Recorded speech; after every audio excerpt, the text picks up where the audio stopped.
My name is Caroline Whitman, and for the longest time, I believed I was living a fairy tale. I was 38, a published author, living in a brownstone apartment in Manhattan with my husband Mark, a financial consultant, whose voice could melt away my stress in seconds. He had a way of saying my name, soft and slow, like a promise. Every morning started with a kiss on the forehead and coffee just the way I liked it. Every evening ended with him whispering I was his world. I believed him. Until one night, everything changed. It was close to midnight. I woke up to an empty bed. At first, I assumed Mark had gone downstairs to grab a snack or check on something. I rolled over, thinking I would drift back to sleep. Then I heard it. A voice. His voice. It was coming from his home office. Low, serious, calculated.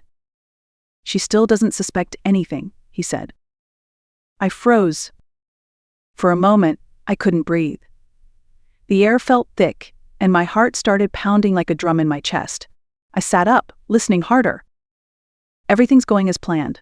Almost done," he continued. I tiptoed to the hallway, pressing myself against the wall near his office door. A thin line of light escaped through the crack.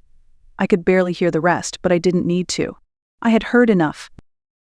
I crept back to bed, lying as still as I could, pretending to sleep when Mark returned minutes later. He slipped into bed with the same practiced calm, pulling the blanket over us like he hadn't just shattered my world. That night, I didn't sleep. I stared at the ceiling, my mind racing. I didn't know what he was planning, but I knew one thing for sure: my husband was hiding something. And it involved me. The next morning, I moved through the kitchen like a ghost. Mark was still asleep, his breathing slow and steady. I stood in front of the coffee maker, my hands trembling as I reached for my phone. Until that moment, I had never once checked our finances. Mark always handled everything: bills, savings, investments. I trusted him. I thought that was what a good wife did. But trust, I was learning, could be the first step toward losing everything. I opened the banking app. My breath caught. Transaction after transaction flashed on the screen. $500 here, $1,000 there, $750, $2,000. Dozens of withdrawals over the past 3 months. Nothing enormous on its own, but together, they painted a picture. A very ugly one. I gripped the edge of the counter, trying to steady myself. Then came the voice behind me. "Checking the account this early." Mark's tone was casual, but I caught the flicker of surprise in his eyes as he leaned against the doorway, rubbing the back of his neck. "Just being curious," I said, trying to sound nonchalant. "Some of these charges look unfamiliar." He walked over, poured himself a cup of coffee, and gave me a practiced smile. "Oh? Those? Just a few small investments. I must forgotten to mention them." He took a sip without meeting my eyes. Something inside me snapped. It wasn't anger. Not yet. It was something colder. Something sharper. I nodded slowly, pretending to accept his explanation. But I was watching him now, not with love, not with trust, but with clarity. Every casual shrug, every deflection was another crack in the image I had once believed in. That night, I noticed more. He was on his phone constantly, always turning it face down, always stepping out to take calls. And when I asked what he was working on, he would smile and say, "Just business. Nothing for you to worry about." But I was worried, deeply, and that worry was turning into resolve. I wasn't going to wait around to find out what he was planning. I needed answers, and I needed them fast. 2 days later, I got my chance. It was a quiet evening. Mark had just finished dinner and said he was going to take a shower. Normally he would carry his phone with him everywhere, like it was an extension of his body. But tonight, for the first time, he left it on the dining table. I stared at it. My heart pounded in my chest like a warning bell. I waited 30 seconds. Then 60. I heard the water running upstairs. And I reached for it. His phone was unlocked. My fingers trembled as I scrolled through the recent messages. Most were harmless work-related, reminders, casual chats. But then one message thread stood out, no contact name, just a number. The most recent message read, "Send her the Ilium files. Just make sure she stays in the dark. Almost done." I froze. I read the message again, then again, my mind racing. Ilium? Files? And make sure she stays in the dark. Who was her? Was it me? Was he sending someone something about me? My stomach turned. I placed the phone back exactly where he had left it, careful not to disturb anything. Then I walked to the kitchen, splashed cold water on my face, and tried to slow my breathing. The sound of the shower was still going. I had a few more minutes, but I couldn't stop thinking. Mark wasn't just lying. He wasn't just cheating. He was planning something big. And I was the target. Later that night, when he got into bed, he kissed my forehead like always. "You okay?" he asked, his voice soft. I nodded and smiled faintly, just tired. Inside, I was screaming. He didn't know that I had seen the message. He still believed I was in the dark. That was his mistake. And I planned to use it. The next morning, as soon as Mark left for work, I called Anna. Anna Prescott wasn't just my best friend from college, she was also a brilliant estate attorney. We had lost touch for a few years but reconnected last summer over coffee. I never imagined I'd be calling her like this. When she picked up, I didn't waste time. My voice shook as I told her everything Mark's late. Whispers, the hidden transactions, the message about the Ilium files. She listened quietly. When I finished, she asked just one question. "How much money are we talking?" "Close to 500 million, I said. There was a pause. Then her voice came back firm and clear. "Caroline, we need to move your assets now." I felt my knees weaken, so I sat on the edge of the couch. "Are you sure?" I whispered. "Yes. If you wait, he'll make his next move. We'll create a trust in your name. It'll be legally protected. He won't be able to touch a dime." I swallowed hard. The apartment, the savings, the book royalties, the investments, everything I had worked for was on the line. "I'm in," I said. The next 72 hours were a blur of documents, signatures, and phone calls. Anna worked like a machine. She brought in her team. We moved the apartment title into the trust, locked down the investment accounts, and shifted every asset under my personal legal protection. By the time Mark got home on the third day, I had done what I never thought I would have to do to defend myself from the man I once trusted with my life. He walked through the door carrying takeout, wearing his usual charming smile. "Thought we'd have Thai tonight," he said cheerfully. I nodded and took the bag from his hand. He had no idea everything had changed. The papers were signed. The money moved. The fortress built. He could try whatever he wanted, but he would never get near my assets again. And I wasn't going to warn him. Let him believe I was still asleep. Let him make the next move. Because now I was ready. 4 days later, Mark made his move. It was a Friday evening. He came home earlier than usual, dressed in one of his tailored suits. He looked calm, almost smug, as he set his briefcase down and sat across from me at the dining table. "We need to talk," he said, sliding a folder toward me. I didn't flinch. I opened it slowly, revealing the documents inside, divorce papers. "I think it's for the best," he continued, his voice rehearsed.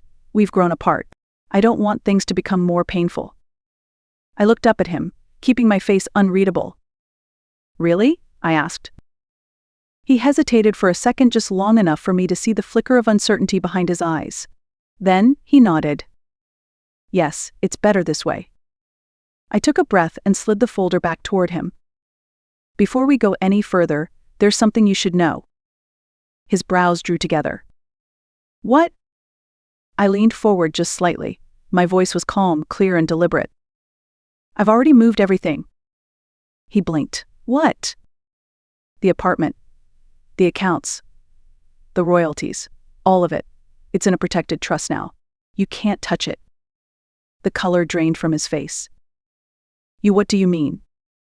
"I mean," I said, my tone steady, "you don't get to walk in here, hand me divorce papers, and walk away with half of my life." His jaw tightened.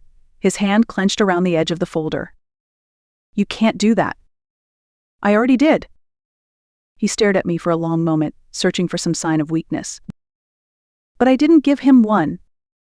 "You were right about one thing," I said quietly. "Life is unpredictable."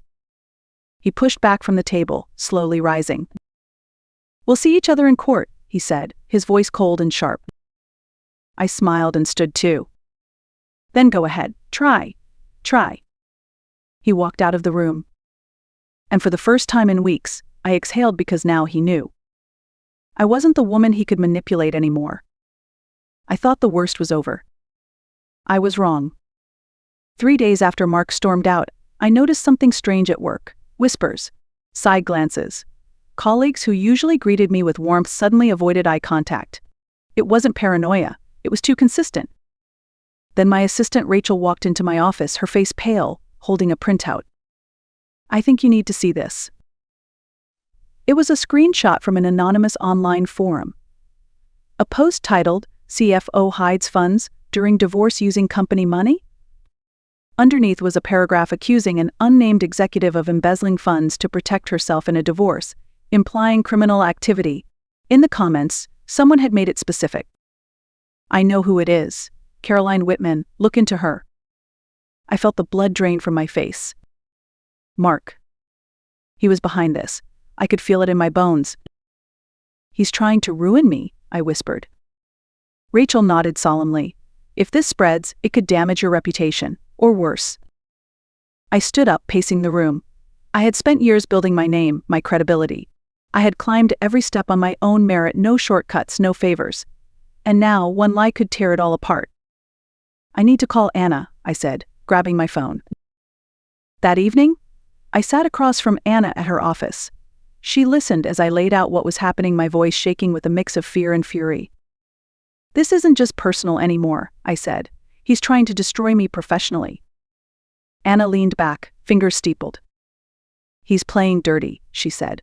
"Trying to force you into a settlement. He wants to scare you into giving up." I looked her dead in the eye. "I'm not backing down." She nodded, already drafting a letter. "First step, a cease and desist. If he pushes this further, we'll sue for defamation and reputational harm." A small spark of hope ignited inside me. He wanted to wear me down with lies. But he had underestimated one thing. I wasn't afraid of the truth. And I wasn't going anywhere. Just when I thought I had seen all of Mark's tricks, he went even lower. 3 days later, Anna called me into her office. Her tone was clipped, serious. "He just filed a lawsuit," she said as I walked in.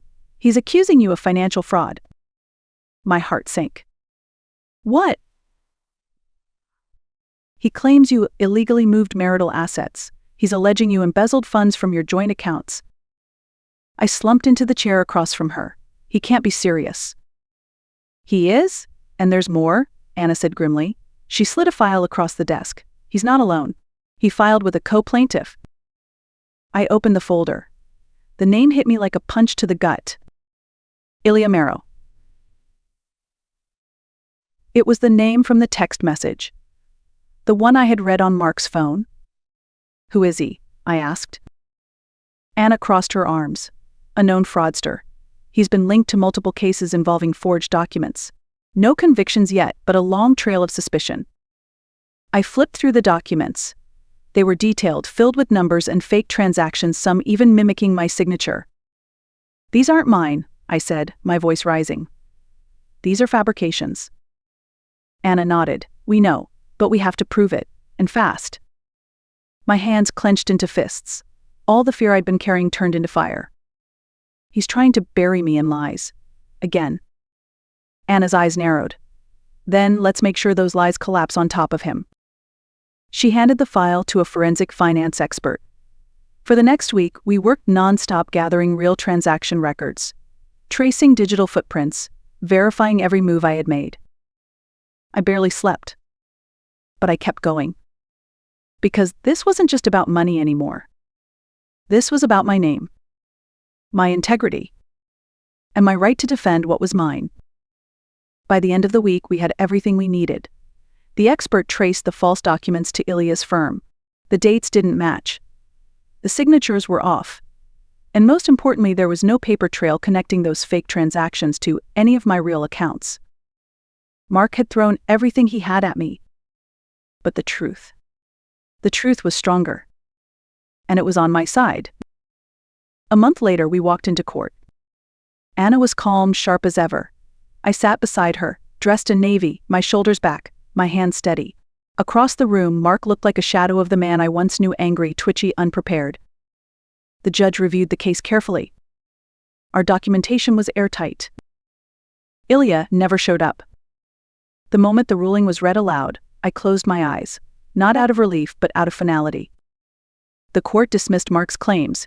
He was denied access to any part of my trust. His defamation tactics backfired, and instead of winning anything, he was ordered to cover my legal fees. After the hearing, he tried to approach me in the hallway. "You didn't have to do this," he said, voice low. I looked him straight in the eye. "No, Mark, you didn't have to do this." Then I walked away for good. In the weeks that followed, I picked up the pieces of my life, slowly, carefully. I returned to writing. I took long walks in Central Park. I let the quiet replace the chaos. I didn't celebrate. I reflected. Because victory doesn't always feel like joy. Sometimes it feels like peace after a storm. Sometimes it's just the absence of fear. I learned something through all of this, something every woman should know. Trust is a gift, but control over your life is a right dot. No matter how loving someone seems, never hand over your power blindly. Know your worth. Protect your future. Be willing to act before it's too late. And if someone ever tries to break you with betrayal, stand and let the truth speak louder than revenge. If you're still listening, thank you. And if this story resonated with you, share it. Like, comment, let others know they're not alone. Because strength isn't just surviving the storm. It's learning how to own the sky afterward. The phone rang just as I was stacking the last breakfast plate. I dried my hands on my apron and lifted the receiver. My younger son, Micah, a co-pilot with a steady voice that usually carried joy, sounded different today. "Mom," he whispered, "something strange is happening. Sabrina just boarded my flight to Paris. I'm holding her passport in my hand." I froze. Upstairs, I could still hear water rushing in the shower.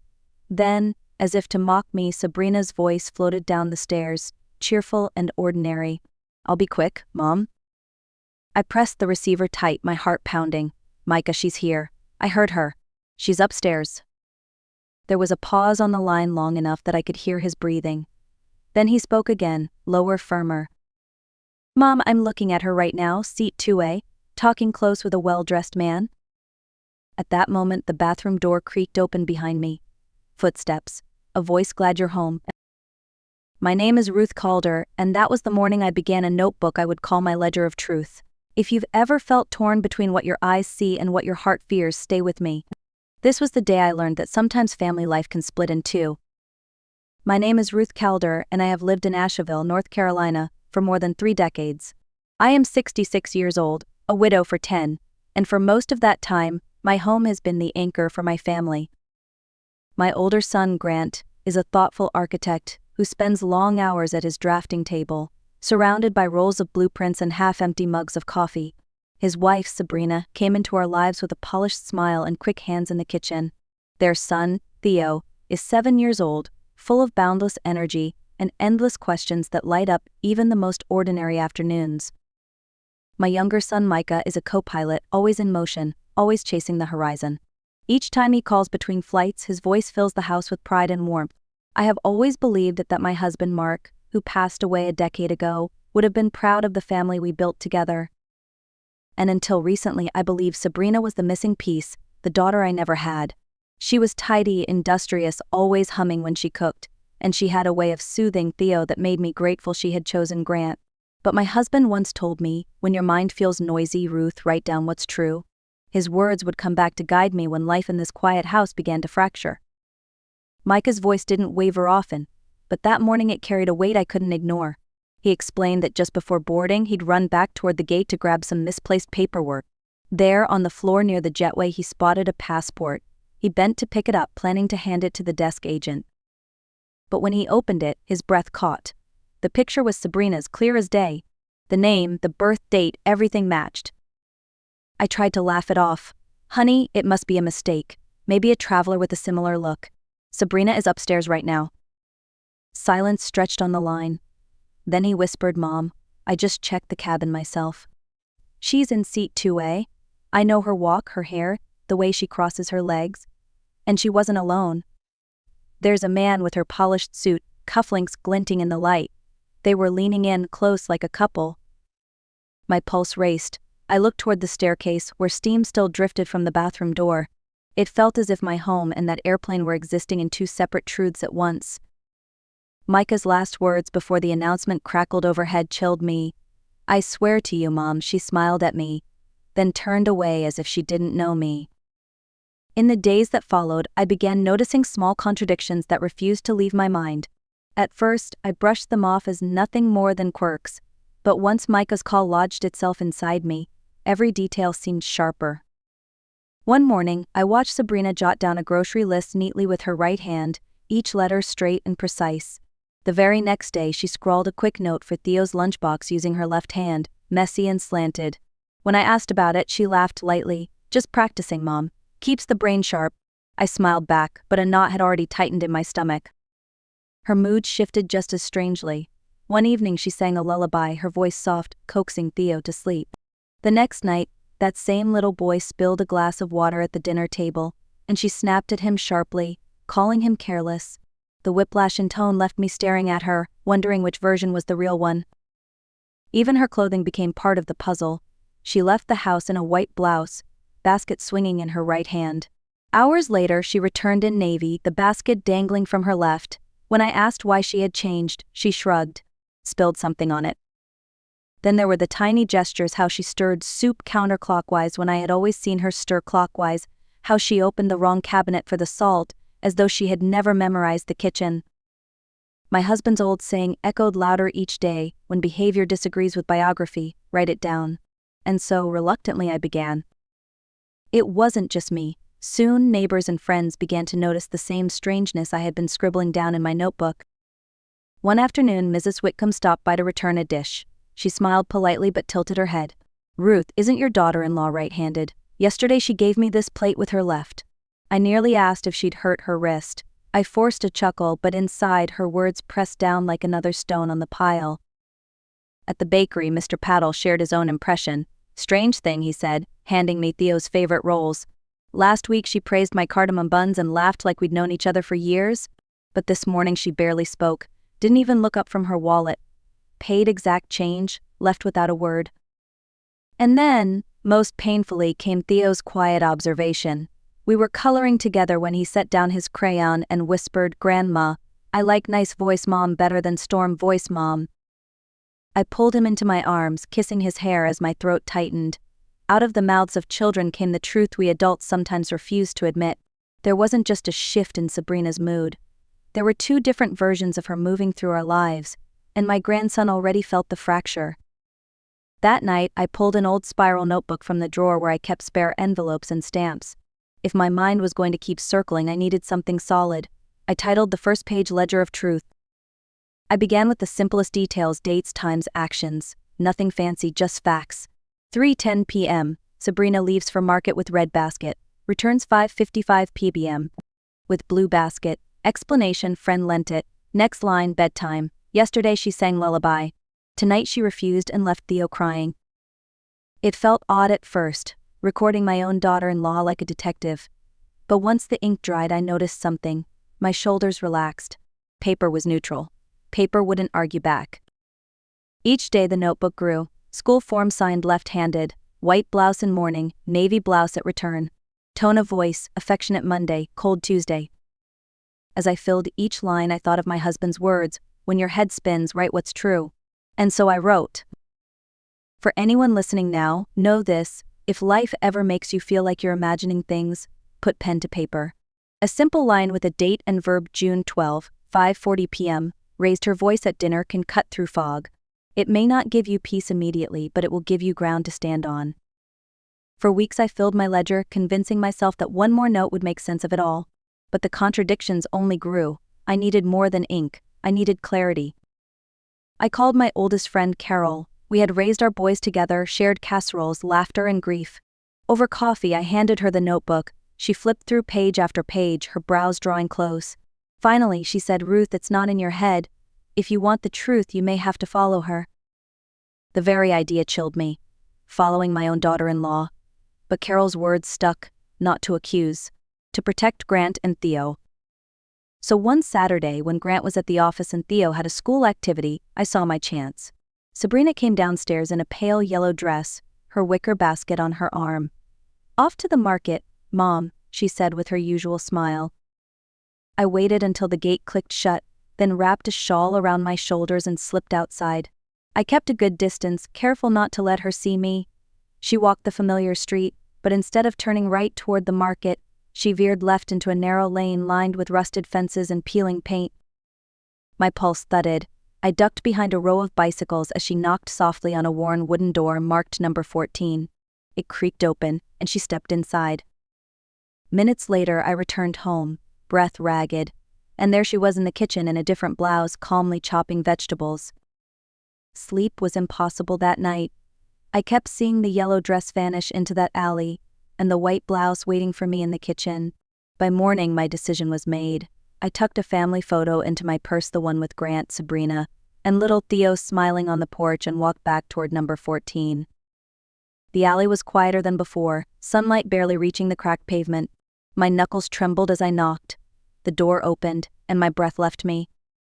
She stood there, same height, same dark hair, same eyes as Sabrina, but her posture was different, nervous, shrinking. She gripped a rag in her hand, as if she were ready to slam the door. Before she could, another voice called from inside, firm but gentle, "Isla, you can't hide forever." A young woman stepped forward, Jenna Park, she later told me, a nursing student who rented the other room. She looked at me kindly and said, "Come in, Mrs. Calder. It's time you knew." Inside, the house was humble, concrete floor, patched walls, the faint smell of disinfectant. An older man lay coughing on a cot in the corner, covered by a frayed blanket. The woman who looked like Sabrina lowered her eyes and whispered, "I'm sorry, I'm not Sabrina. My name is Isla Hart." I sank into a wooden chair, gripping the photo in my hands. "Then why," I asked slowly, "have I seen you in my home?" Isla's voice broke. "Because she pays me. She told me to fill in, to watch Theo, to go to the market, to be her whenever she couldn't be. I didn't want to, but my parents need medicine, and the money was too much to refuse." My ledger suddenly had a face, a name, and a truth I wasn't prepared for. For a long moment I couldn't speak. Isla sat across from me, twisting the rag in her hands until her knuckles whitened. Finally, Jenna set a worn envelope on the table. "You should see this," she said. Inside were faded hospital papers, the kind nurses tuck away for safekeeping. The date of birth made my heart stutter. It was identical to Sabrina's, same hospital, same hour. Jenna explained quietly. Years ago, a nurse discovered a struggling family with newborn twins. The parents, unable to provide for both, kept one and gave the other away. Isla had been raised by a kind but poor woman who worked long hours and took her in as her own. Isla lowered her eyes. "I never knew who my real family was. When I met Sabrina at the market, I thought it was chance. She said we looked like twins, joked about it. Then she offered me money to cover shifts in her life.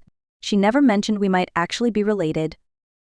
The room spun as I pieced the puzzle together, the handwriting changes, the mood swings, the sudden switches of clothes. It wasn't imagination. It was two sisters living one life. Then Jenna added the final shard. "One night I saw Sabrina at a cafe with a man named Victor Lang. I only caught it because they were laughing so close, calling each other honey." Micah's words echoed, seat 2A, leaning in like a couple. Now the motive was clear. Sabrina needed a double to keep her husband and son unsuspecting while she pursued another life, a richer one, with Victor, and she had used her own twin to do it. I left the house on trembling legs, but a strange calm carried me. The fog had lifted, the truth, as painful as it was, finally had shape. Isla wasn't an enemy. She was a sister caught in a cruel bargain, and my family, Grant and Theo, were the ones living under a shadow.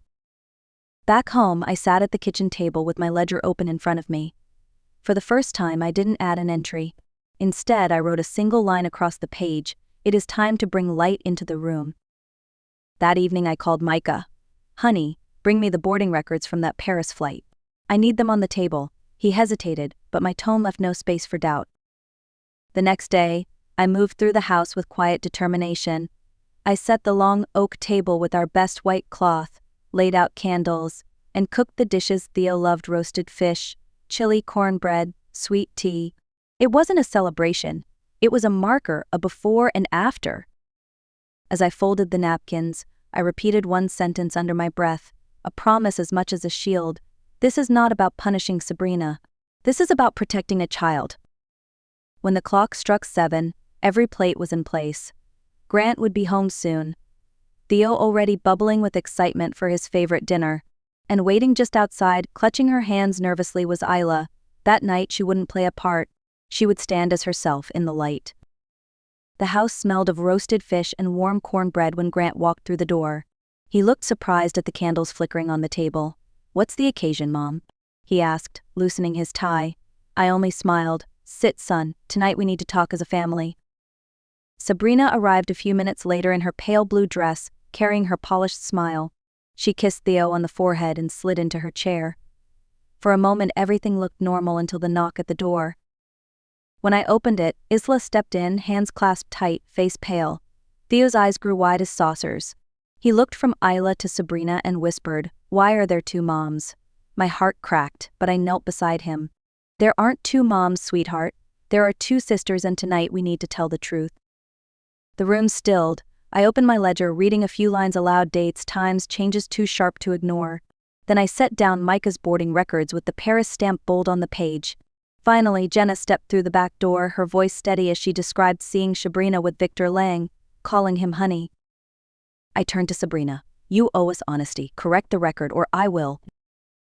Her composure faltered. She slammed her hand against the table. "Fine. Yes, I have someone else. Victor gives me the life I deserve. I'm tired of this house, this small life." Grant's face went gray. His jaw tightened as he whispered, "And Theo? Was he small too?" Theo's little voice broke the silence. "Grandma, did I do something bad?" I pulled him into my arms, tears spilling. "No, darling, you did nothing wrong. Grown-ups make choices. They are ours to fix." Sabrina shoved her chair back, fury flashing in her eyes. She glared at Isla, then stormed out without another word. The door shut softly, but the echo lingered like thunder. The truth was on the table now, undeniable, and though the room was heavy with grief, it was also finally free of shadows. The days after that dinner felt like walking through ruins. Grant moved in silence, papers from the divorce filling his desk. Sabrina never looked back. She signed her name, left the courthouse with Victor Lang, and closed the door on her family, as though it had never existed. Theo struggled most. Some nights he asked why his mom didn't come sing. But slowly another voice filled the gap. Isla began stopping by, not as a stand-in but as herself. She sat cross-legged on the floor drawing birds with Theo, her laugh gentle, her patience steady. He began calling her Auntie Isla and later simply Mom without hesitation. One afternoon I stood on the porch watching Grant kneel in the garden beside Isla, showing her how to tie tomato vines. Theo darted between them, carefree again. The ache in my chest eased. A wound was healing, not erased but carried with grace. Months later, under strings of backyard lights, Grant slid a ring onto Isla's hand. Theo stood proud as best man in a too-big jacket. Tears blurred my vision, but they were tears of hope. To anyone listening, keep a ledger when your world feels uncertain. Write dates, verbs, details. It will anchor you. Ask the hard question before silence does more harm. And always protect the child first. If this story touched you, tap like so others might find it. Share where you're listening from. I love reading every note. And if you've kept your own ledger, tell us one truth it gave back to you. I'm Marion Blake, 65 years old, and for 10 years I have been the quiet engine running my son's household. Every lunchbox packed, every fever soothed, every late night lullaby, that was me. Last Sunday, over roast potatoes and a cake from the supermarket, they told me they were expecting baby number 5. I forced a smile as my heart sank. And then my son and his wife asked me to help pay their rent because, in their words, I was there half the week anyway. That was the moment everything in me shifted. I looked around the table at the children I had raised like my own. I loved them with all my heart, but I felt the weight of 10 years pressing down on my shoulders. My hands ached, my back throbbed, and my savings were nearly gone. I realized in that instant that if I didn't choose myself now, I never would. So I drew a line. I decided I would no longer be the family's unpaid nanny or their safety net. For the first time in years, I chose me. When my husband passed away, I thought the hardest chapter of my life was behind me. I pictured retirement as a season of quiet mornings, a little gardening, maybe traveling with my neighbor Ruthie to see the Smoky Mountains. But instead, I became the one holding my son Trevor's family together. He worked long days pouring concrete, and his wife Kelsey worked nights at the hospital. They were always tired, always stretched thin, and before I knew it, their 4 children were in my arms more often than in theirs. At first, I told myself it was temporary, just a few months to give them a head start. But months turned into years, and a rhythm settled in. I became the one who woke the kids for school, checked homework, and tucked them into bed. Their laughter filled my little house, their toys crowded the floor, and their needs became my schedule. I don't regret loving them, not for a second.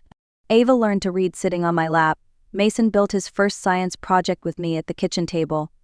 Theo and I planted marigolds out front one spring, and Lily never fell asleep without my lullabies. But somewhere along the way, my own life slipped away.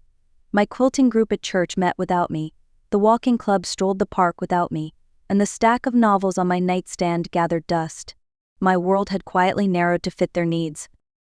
It was a Sunday afternoon when everything shifted. Trevor and Kelsey invited me over for dinner, something they rarely did. The table was set with more care than usual: roast potatoes steaming in a serving dish, green beans glistening with butter, and a cake waiting on the counter. I thought maybe this was their way of saying thank you, a small gesture to acknowledge the years I had given. The children were their usual lively selves. Ava, 14, tried to keep her brothers from knocking over the juice pitcher. Mason tapped his fork against his plate, impatient for dessert. Theo whispered jokes that made Lily giggle so hard she nearly tipped her chair. Amid the noise, I smiled, tired but proud. I had been there for every milestone: science fairs, spelling bees, playground scrapes, and bedtime tears. In so many ways, these kids felt like my own. Then Kelsey set her fork down and glanced at Trevor with that look only couples share, the one that says, "It's time." Trevor tapped his glass like he was making a toast.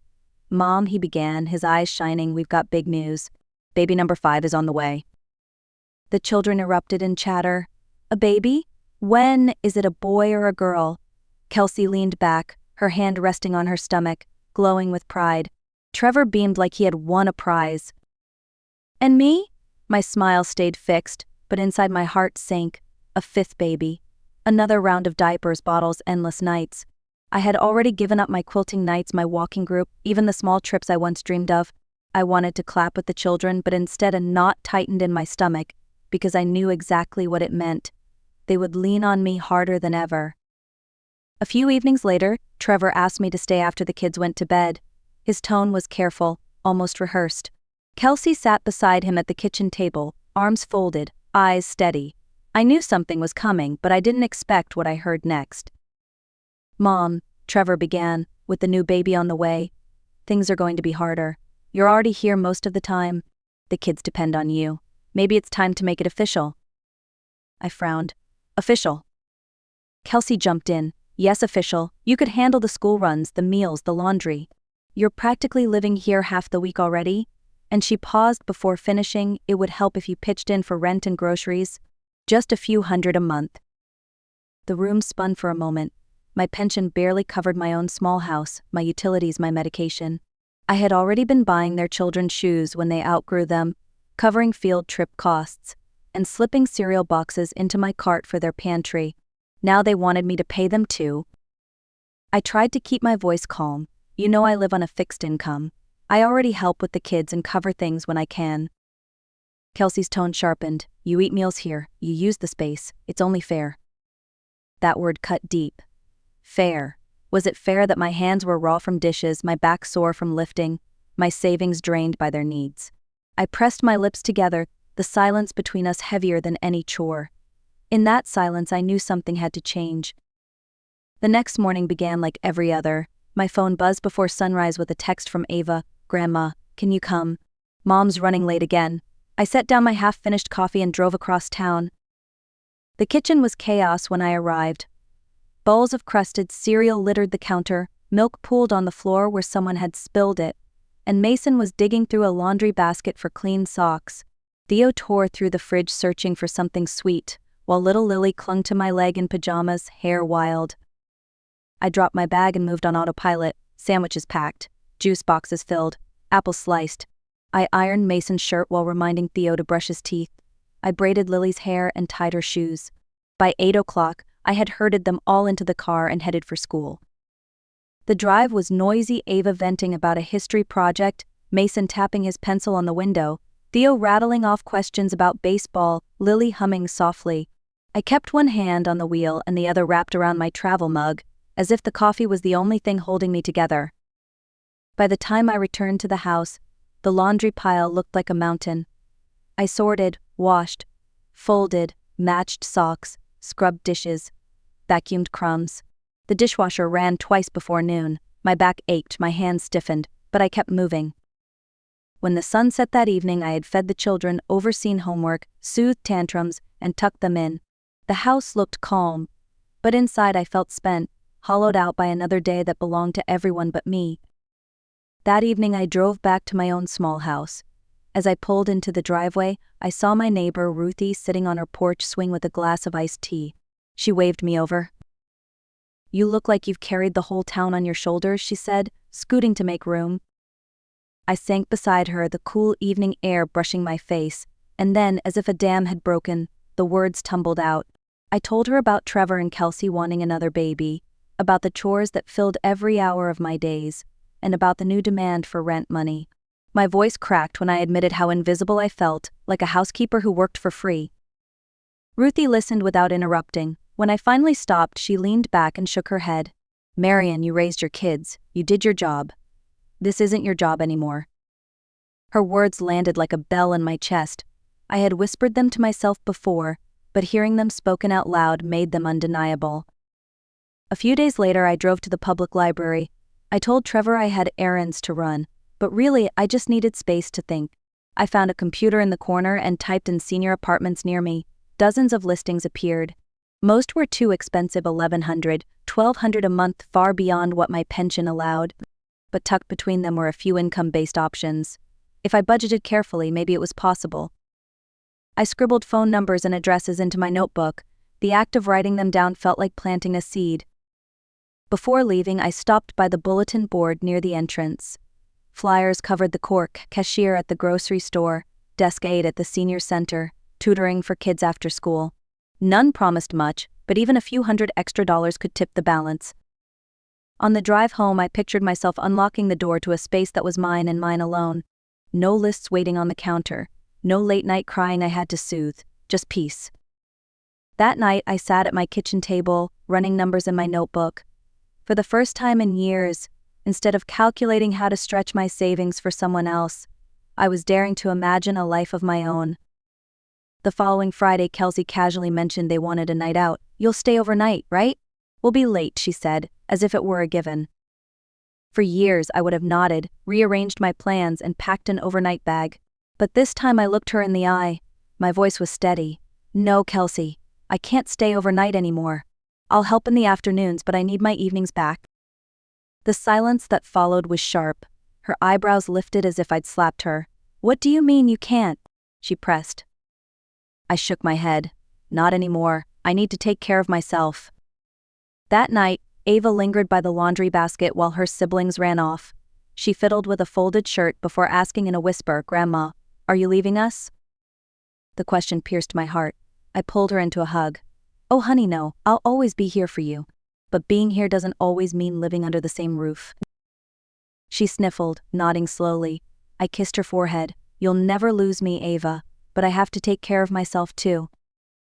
Her arm squeezed me tight, as if she understood more than any grown-up ever had. The real breaking point came one evening when I arrived to pick up Ava from choir practice. As we pulled into the driveway, Trevor stood on the porch, arms crossed, face red. Kelsey hovered behind him, lips pressed thin. "Mom, we need to talk," Trevor said before I'd even stepped out of the car. Inside the kitchen, an envelope sat on the counter. Kelsey pointed to it like it was evidence in a trial.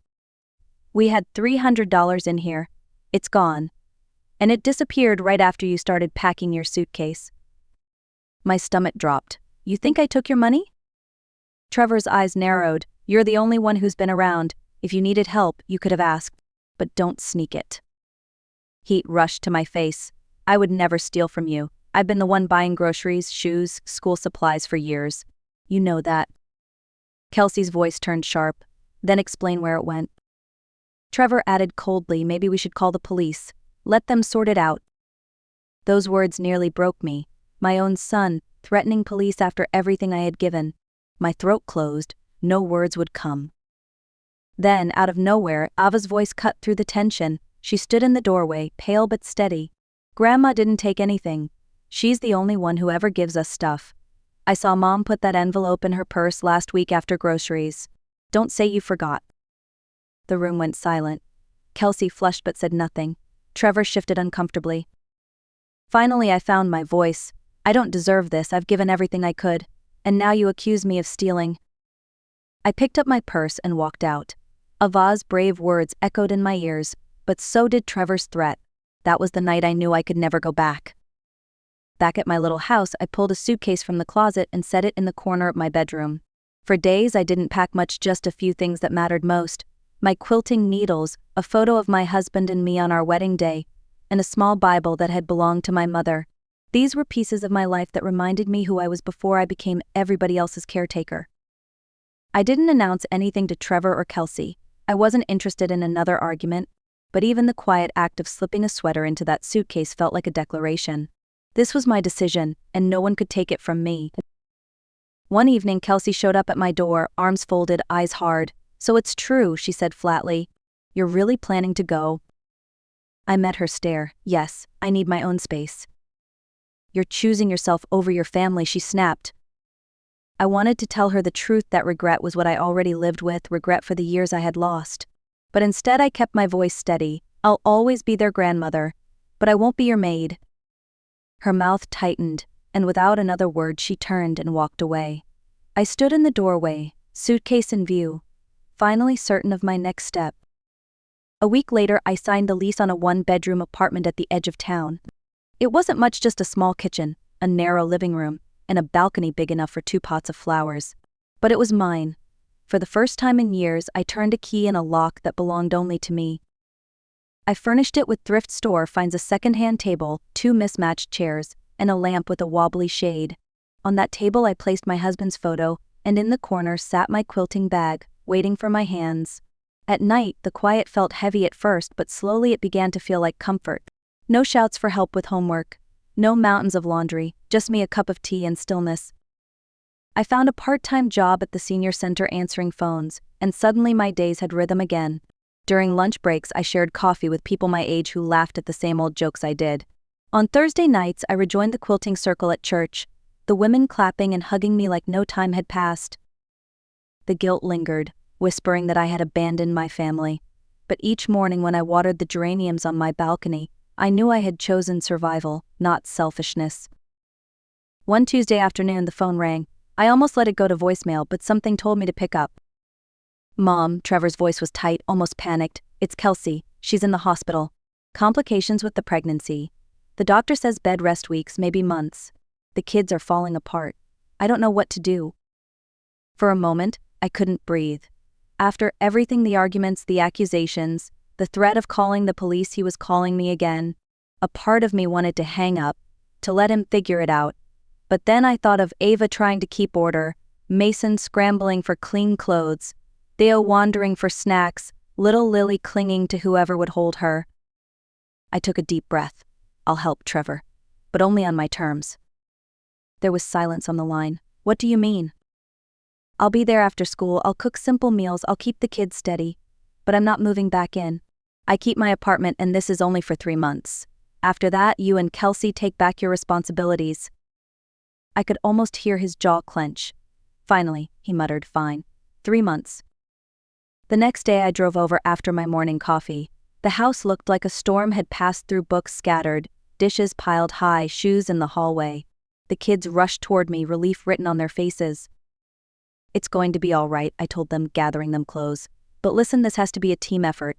Ava, you help Mason with homework. Mason, you take the trash out. Theo, you set the table. Lily, napkins are your job."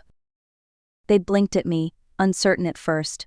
But when they started moving, I saw something new in their eyes: responsibility, pride. It wasn't perfect, but it was a beginning. Over the weeks that followed, I kept my promise. I helped, but I no longer carried every burden myself. Instead of doing all the chores, I began teaching the children to do them. One evening, Ava and I stood side by side at the stove. I cracked the first egg into a pan, then handed her the next one. "Your turn," I said. She wrinkled her nose but tapped the shell carefully. When the egg slid into the skillet, She laughed in surprise. By the time she flipped them onto a plate, her face glowed with pride. "That wasn't so hard," she whispered. Mason grumbled the first time I showed him how to load the washer. "Why do I have to?" he asked. But when he pulled out a stack of clean shirts later and folded them himself, I caught the small smile he tried to hide. Theo's job was setting the table. He treated it like an art project, lining up forks and napkins in perfect rows. Lily, still small, learned to put her crayons back in a box instead of scattering them across the floor. It wasn't flawless. The eggs were sometimes runny, the laundry folded crooked, the dog fed twice in one day, and not at all the next. But the children were learning. They were stepping into responsibilities their parents had left vacant. And with each small success, I felt lighter. I wasn't just holding them up anymore. I was showing them how to stand tall on their own. By the time autumn rolled around, Kelsey delivered a baby boy, Jack, tiny but healthy. I visited the hospital once, mostly for the children's sake. Ava held her new brother with care, Mason peeked over her shoulder, Theo stood on tiptoe, and Lily beamed with wonder. I congratulated Trevor and Kelsey, kissed the baby's forehead, and quietly left. When Kelsey returned home, the chaos only grew. But this time I didn't step back into the old role. My 3 months were finished, and I kept my word. I still visited, still loved, still listened to late-night phone calls from Ava, but I no longer gave up my life to hold theirs together. I raised my son. It was never my job to raise his. Love is not surrender, it is balance.